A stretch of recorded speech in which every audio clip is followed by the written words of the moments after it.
Effect handlers now with gradual typing. Okay. So, can everyone hear me? Okay. So, hi everyone. I'm Eric Giovannini, and today I'll be discussing our work on gradual typing for effect handlers. This is joint work with my advisor Max New and Daniel Licata, and we would like to thank the NSF for their support of this work. So, we're in an effects session, so I'm going to assume that we all appreciate effects and handlers. Unfortunately, effects in mainstream languages are still relatively new, but progress is happening. For example, OOPSLA 5 introduces effects and handlers into the language.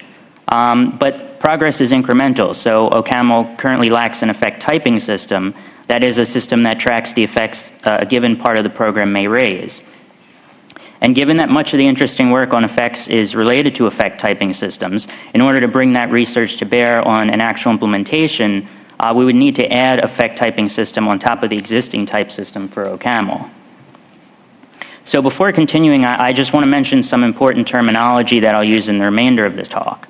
So a checked or tracked effect system is a type system which tracks the effects a given part of a program may raise, whereas an unchecked or untracked system, the type system only cares about the input and output types of effects.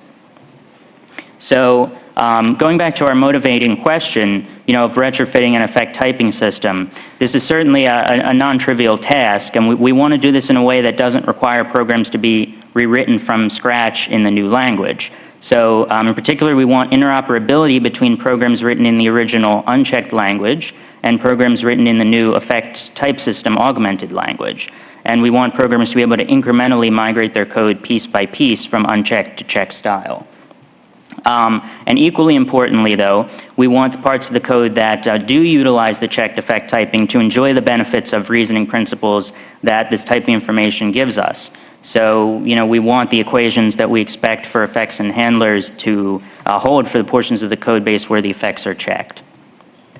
So to study this question, in this work we present GrEff, a gradually typed language with effects and handlers. And we design a syntax for GrEff and axiomatize the desired behavior in the form of an equational theory. And from these first principles, we derive an operational semantics, and then we prove the soundness of the theory, which shows that GrEff does satisfy the desired properties. So to further motivate the utility of gradual effect typing and demonstrate how GrEff works, let's consider a simple example involving a thread scheduler that can handle computations that may raise effects. So there are three modules here: operations, which declares the effects, and then scheduler defines a simple thread scheduling function, and then main imports the effects in the scheduler and runs the scheduler on a simple computation. So first we'll look at a version of this where there's no effect tracking. And so in the operations module, you can see we declare the print, yield, and fork effects, and then in the scheduler module, we import print and fork, and we define a scheduler function that takes a thunk, which may itself fork, and interleaves the computation of the resulting thunks to produce a final string result. Now, we note importantly that the scheduler function does not handle the yield effect. As for example, say the programmer, forgot to implement the handler for yield. So then in the main module, we import the effect, operations, and the scheduler, and then we declare these two thunks, letters and numbers. Numbers prints out a number and then forks with letters as the continuation, and letters prints A and then yields.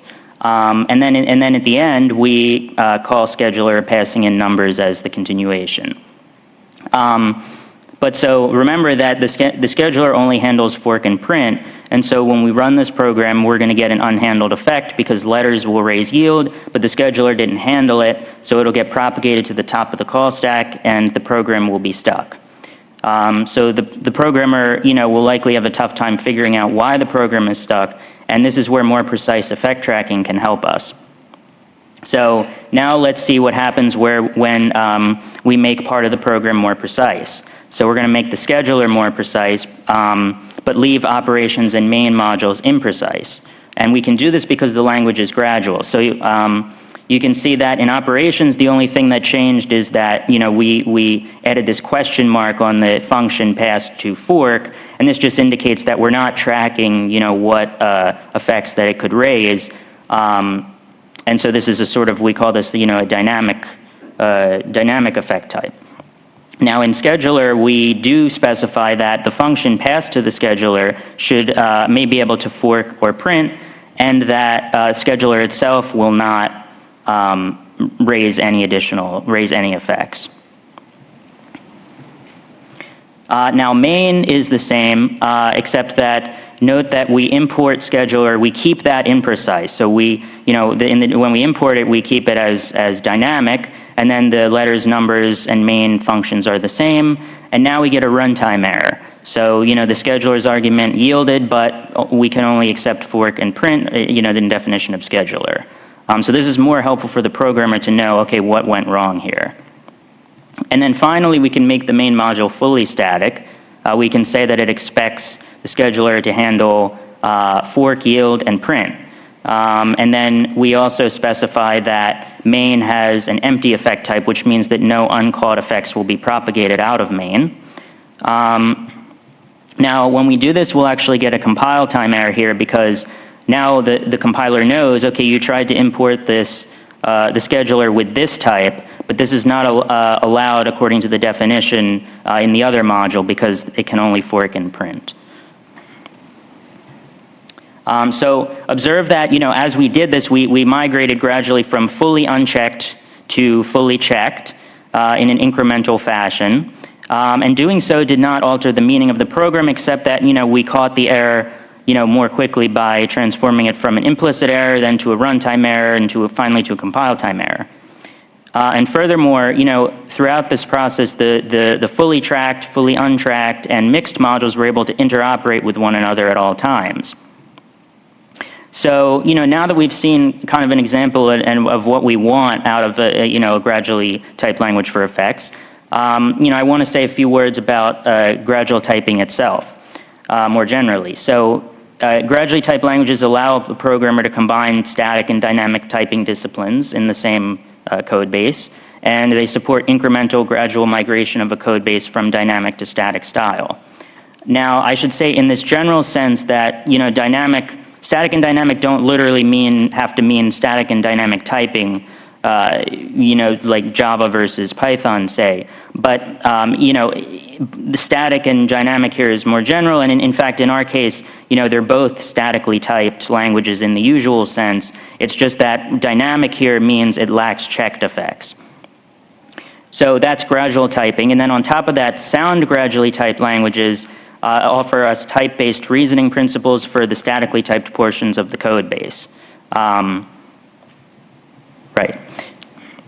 So now let's discuss the design of GrEff a bit more.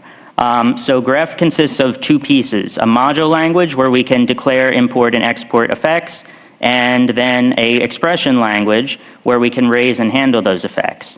And our syntax is designed loosely following the methodology of the abstracting gradual typing from Garcia, Clark, and Tanter, and it's a mix of the Seek, Taha, and Tobin, Hochstadt, Fleisen typed racket styles. And our notable features for GrEff include subtyping, and it uses deep handlers. So I'd like to mention now an important design decision, interesting question that we kind of were thinking about when we designed GrEff. So let's say we have a module A here that exports an effect, my effect, with request int and response type bool, and then we have a module B which imports that at a less precise type here for the request, and then calls my effect, raises it with hello as the argument, and then handles it, as you see at the bottom. Now the question here is, should this code raise an error? And actually both answers are compatible with the criteria that we initially set out for our language, but we argue that it should be no, that this should not err, because basically we feel that this is more in line with the spirit of independent migration of a code base with gradual typing, and if provided that all of the kind of the handling happens locally within module B, so if no one in module A is around to observe this typing violation, then we say that it's actually not a violation. So now I'll switch gears and give an overview of the meta theory of GrEff. So GrEff, what we've been calling GrEff is more properly called, I guess, surface GrEff. So this is elaborated to a cast calculus, as is common in gradual typing. And then we formulate an equational and inequational theory for Core GrEff, consisting of axioms that model the desired properties of the language. And then from these axioms, we can derive an operational semantics. And then we prove that the theory is sound with respect to this semantics via the logical relations model. So let's discuss Core GrEff. So unlike the surface language, Core GrEff has explicit value and effect typecasts, as shown here. So here on the left are the value casts, up and down casts, and then the effect casts, up and down. So these casts are inserted as needed by the elaboration process. And then, in addition, there are actually no effect declarations. There's just a fixed signature, global signature of effect names, which is determined at elaboration time.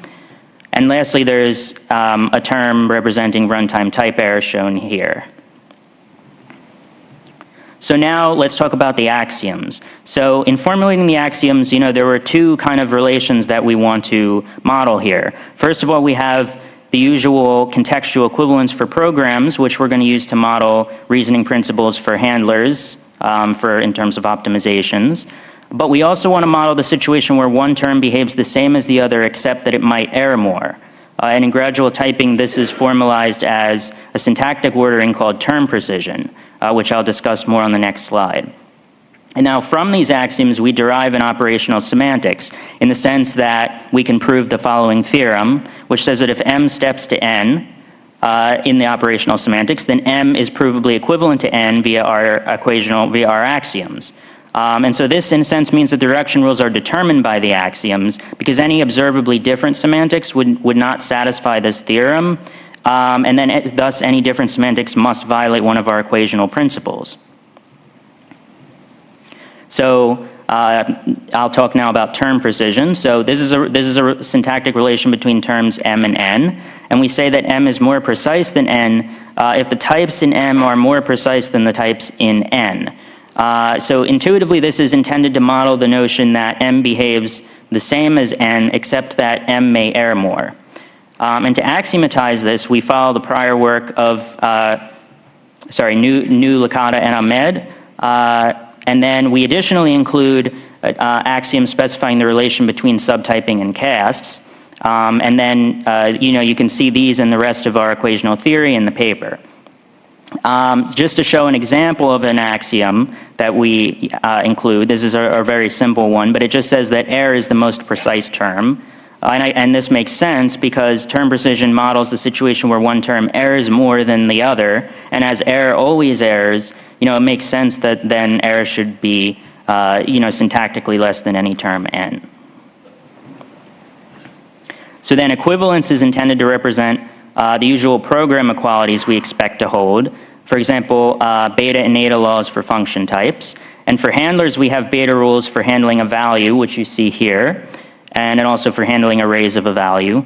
And then we also have an eta principle for handlers, shown below, which says that a term m that raises effects epsilon 1 to epsilon n is equivalent to a handle of m, where in each case we immediately re-raise the respective effect with the given argument.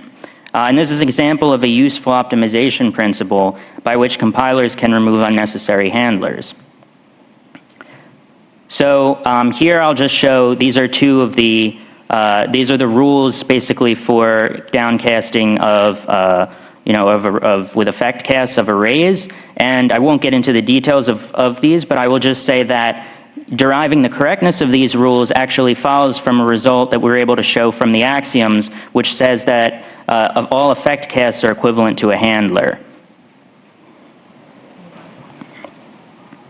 So now that we've shown that operational reduction implies equivalence, we want to show sort of the converse to this. That is, we want to verify that the operational rules validate all of our equational principles. And we do this both for program equivalence, which is soundness, and then graduality, which says that if m is more precise than m prime, then either m errs or m and m prime behave the same. And we do this through a binary step index logical relation, extending prior work to handle subtyping and effect handlers. And here's the graduality result. So if m is more precise than m prime, then either m errors, which is case 1, or cases 2 through 4, they behave the same. So currently we want to add support for the following features: polymorphic types, which will followed by adapting prior work on gradual typing and Hindley-Milner type systems. Recursive effect types and dynamic generation of effect names seem feasible. And then there's a question of the performance cost of strong gradual typing, which is an empirical question to be addressed in future work. And we would like, obviously, to have an implementation of GrEff so we can address such empirical questions. So to summarize, in this work we present GrEff, gradually typed language with effects. We derive an operational semantics from first principles, and we prove soundness and graduality, which achieves our desired goals for the language. So thanks for listening, and I'm happy to take any questions.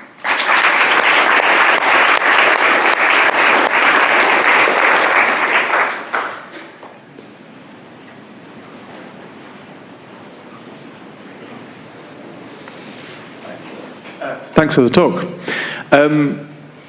Have you thought about the feasibility of implementing this on top of OCaml 5? I mean, I guess obviously you need to deal with polymorphism, but... Yeah, so polymorphism is one of the, I guess, big questions, and then, but I think first we want to get like a working implementation just of GrEff itself, and then we can think about how this would work in terms of OCaml. Thank you. Actually, a comment on that last one, it occurs to me that if you don't have polymorphism implemented, you can use graduality to get around it. Oh. Anyway, my real question was that you motivated this work from introducing effects into OCaml, but right. I wonder if it might be useful in the long term too, because some people don't like the overhead of describing exception effects in Java. So maybe this would be something used by the community for a long time. I wonder if you have a comment or if thought about issues like that. Sorry, could you repeat the? Yeah, sorry.